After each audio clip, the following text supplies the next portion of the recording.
Hello, my name is Sam Schiffer, an intern for the PMBF program here at UCF, and today I'm joined with Dr. Powell. Dr. Powell is an assistant professor in the political science department specializing in international relations and comparative politics.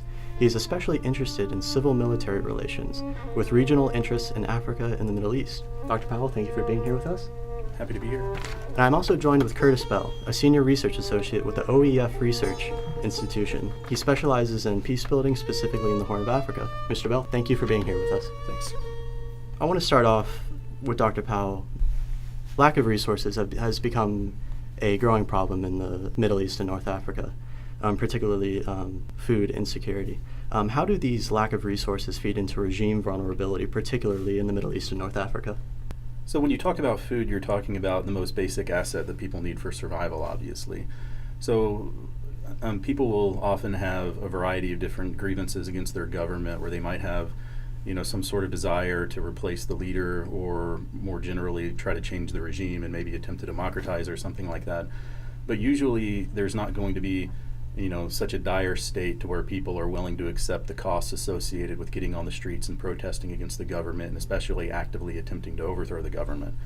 When you start throwing in the variable of food insecurity, where people are actually having a difficult time either affording food or being able to provide for their family, that changes the calculus. And folks are going to be much more willing to take sometimes extraordinary risk to either just voice their dissatisfaction with the government's performance and inability to address these issues, or to outwardly, move forward and attempt to overthrow the government. Right. To what extent can resource scarcity lead to coup or non-peaceful regime change in a country?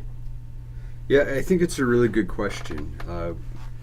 First, we have to ask ourselves, is food insecurity, is that a result of natural phenomena, climate change, bad years, bad yields, just mismanagement, or is it really a governance problem? The Nobel laureate Amartya Sen famously said that famines can't happen in democracies, that these are really failures of governance. And if we see them as failures of governance, then people are going to hold their governments accountable and responsible when society goes through something. They're less likely to say that this is the result of some outside shock that was outside of any government's control.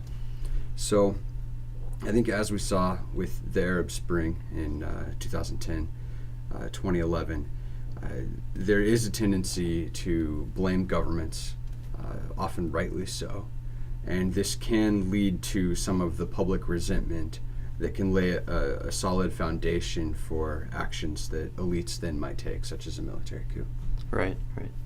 Dr. Powell, in the U.S., I want to open it up to more regime type in general and the different theories behind it. In the U.S., democracy is seen as the most effective form of government and required for any sort of stability. That's what we're taught in this country, and that's a lot of the times what we espouse worldwide.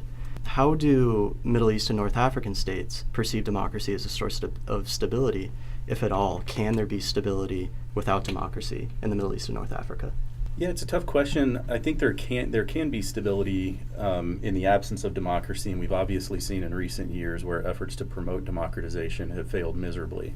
It's not to say that the regimes are necessarily good just because they might have stability. Like in a lot of ways we could say, like Saddam Hussein in Iraq was obviously, much more stable than what came in the immediate aftermath of his ouster. But more in line with this topic of food security, what Curtis was getting at earlier, where people ask questions about, like, how is the government actually performing, and is this a failure of governance? Well, with democracies, there's this expectation that the regime is going to be much more responsive to the people, and that's going to be the most crucial factor here. So if you do have an authoritarian regime that happens to be responsive to people's needs, then they're probably going to be able to survive, and they're going to be able to maintain stability better. So during the Arab Spring, for example, some countries, specifically those with the financial assets like Saudi Arabia, they were able to do things like start providing higher food subsidies and increasing civil service salaries and things like that. Basically acted preemptively, before folks really started to protest against the government in serious numbers. Libya attempted to do it, but it was a little bit too late. By then, things had already gotten out of hand. But in some other regimes, you saw the government not really, put forward any serious effort to really address skyrocketing food prices. Right. And you talk about Libya, and that's where I would like to move to next. There really is no central government or military in Libya. You see a lot of warring factions and almost a power vacuum in the country.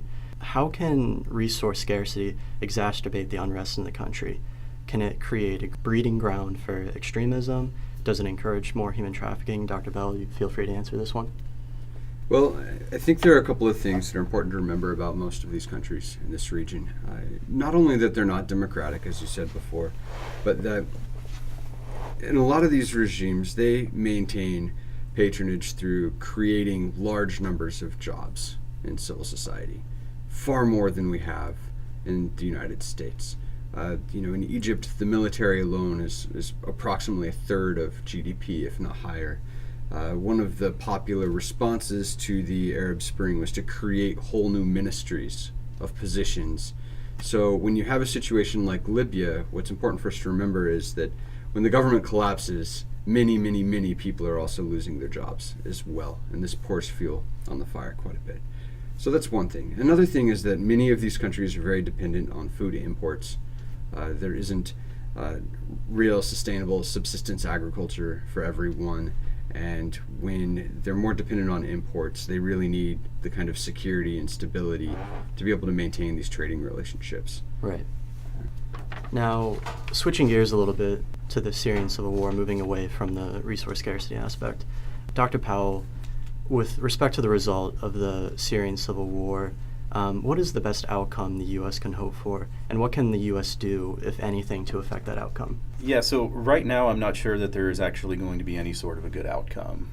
Whether it's Assad, effectively winning the war and maintaining power, or rebels overthrowing him, I don't think either is going to provide, the stuff that's necessary for the government to stabilize. Right. Unfortunately, what often happens is once you get to the point where you're having a civil war, and then especially during the civil war with things associated with it like loss of infrastructure, loss of life, mass movement of people like what we've been seeing, it's worse than starting from scratch, really. Like, they're going to have many, many, many obstacles that are going to be very difficult to overcome. And when you're looking at long-term stability, there are a few things that we can point to, kind of statistically, or just looking at basic history that suggests that the road forward is going to be very difficult. So first, countries that have civil wars, they tend to have them in the future. So even if the civil war ends, we might have something like Libya where you have different factions that are going to be competing for power in the future.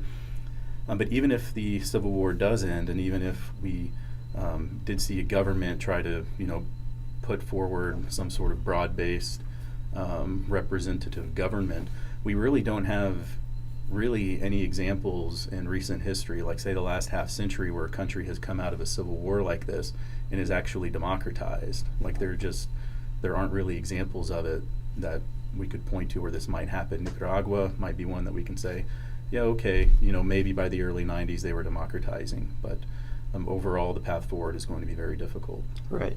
And especially with a country like Syria, where it's so politically, structurally disparaged and ravaged, definitely difficult to come back from that and establish any type of representative government that I think the U.S. would like to see there. Dr. Powell, would you like to add anything? I agree with Jonathan here. This is a case where you can't really let the bull into the china shop and then ask the bull to pick up the pieces. Exactly. That society is pretty well shattered. I think that it's important for us to talk about Yemen as well as Syria. This is another situation where maybe the U.S. does have a little bit more influence, and that's a war that's still in an earlier stage where a resolution might be a little easier, but I agree. The outlook in Syria is incredibly dire right now. It's hard to be optimistic. Right. And you do mention Yemen. How could a viable military in Yemen provide a source of stability to the country, if at all? Because we know that country is being ravaged by a war and airstrikes also. I think we're a few steps away from that, honestly. In Yemen, we need to, as the United States, I think, use the leverage that we do have over the Saudi government to change the nature of that war so that international actors can go in and make real progress on some of the issues they face there, like food insecurity, cholera epidemic, and the indiscriminate use of violence, which is really disrupting the economy there as well. All right. And Dr. Powell, like he said, there's also a large cholera outbreak, the famine that's going on in Yemen. all a product of resource scarcity. How can the international community ensure that the resource scarcity in Syria does not develop into the extreme status of Yemen? So the big thing is going to be access, like allowing the international community to actually come in, because we have a variety of, different things like the World Food Program, for example, where you have a lot of money set aside to try to address these sorts of issues. But even then, you still need local infrastructure. You need people on the ground that are able to identify the areas most in need, and obviously, most importantly, actually get the resources to the people that need them the most. Unfortunately, in many cases like this, not only will local governments not allow international agencies to come in and attempt to do this, a lot of times they're outwardly against it, or they attempt to take advantage of it for their own benefit. So there have been a few notorious examples in history, like in Ethiopia, for example, in the early 1970s. Haile Selassie was legitimately confused by the international community caring that Ethiopia was dealing with a serious drought, and overtly told them he didn't want help because this was actually a political tool, like it would actually weaken his opposition. And there have been many episodes like this. So the question would be, really, what can the international community do to really convince these local governments to actually allow them to come in and do their work? Right. Dr. Bell, regarding Yemen, a lot of people see it as an extension of the Horn of Africa, where there's also a lot of food insecurity, piracy, overfishing, you talk a lot about. How can the international community address the resource scarcity in Yemen? That's a great question, because there is a large international naval presence, especially to monitor what goes on across the Gulf of Aden in both Yemen and in Somalia, through the Bab el-Mandeb Strait near Djibouti. This is a strait that's only about 20 miles wide, separating the Horn of Africa from Yemen. Unfortunately, though, these mandates are fairly narrowly focused on the problem of piracy, and that's one of the reasons we've seen real progress against piracy since 2011, 2012. But if you talk to the folks on these international missions, they'll tell you that they see arms trafficking occurring, but it's outside their mandate. They see human smuggling and in some cases trafficking occurring, but it's outside their mandate. So I think there's an opportunity for some of these mandates to be broadened and to think about these issues more holistically, so that instead of having a very narrow focus on piracy, Right. They can think about taking on some of these other challenges in the security or in the maritime security space. Right. So definitely don't limit yourself to specific mandates. Well, I think a mandate's always going to be limited. You have to know what problem you're trying to solve. But, we've seen a lot of focus on piracy, and piracy has gone down. But at the same time, these other things have proliferated. Right. So you can imagine that it wouldn't take much for piracy to flare back up. And indeed, this year it has, in part because some of these organizations have stayed funded by doing these things that are just outside of the mandates of the international community. Right. And Dr. Powell, I want to go back to you for a moment and back to Syria. In the case of Iraq, there was a vacuum left after Hussein's ouster and the removal of the Iraqi military. What role will the Syrian army have in a post-Civil War Syria? So the army is always going to be incredibly important. So not just in terms of, providing national security and, just protecting people's lives. The militaries are also going to be kind of the kings of logistics within a country. So if you're going to be rebuilding, inevitably the armies are going to be responsible for the mass movement of people, construction materials that you need to start rebuilding infrastructure and things like that. So it's going to be incredibly important for the Syrian army, whatever it looks like, to be a very important player in the aftermath of the civil war, if it is to end sometime soon. Obviously there are going to be challenges associated with that. The army itself being seen, as a human rights abuser. It's become fractionalized, obviously. Many, tens of thousands of soldiers have defected and joined the opposition. So it's not entirely clear what a post-war Syrian army would look like, but it is going to be incredibly important to build a, functioning, viable Syrian army when the war is over. Right, definitely a part of the country and the government that you cannot ignore. Well, Dr. Powell, Dr. Bell, thank you very much for being here with us. All right, Thanks. And thank you very much for listening. This is Sam Schiffer with the PMBF podcast. Thank you very much.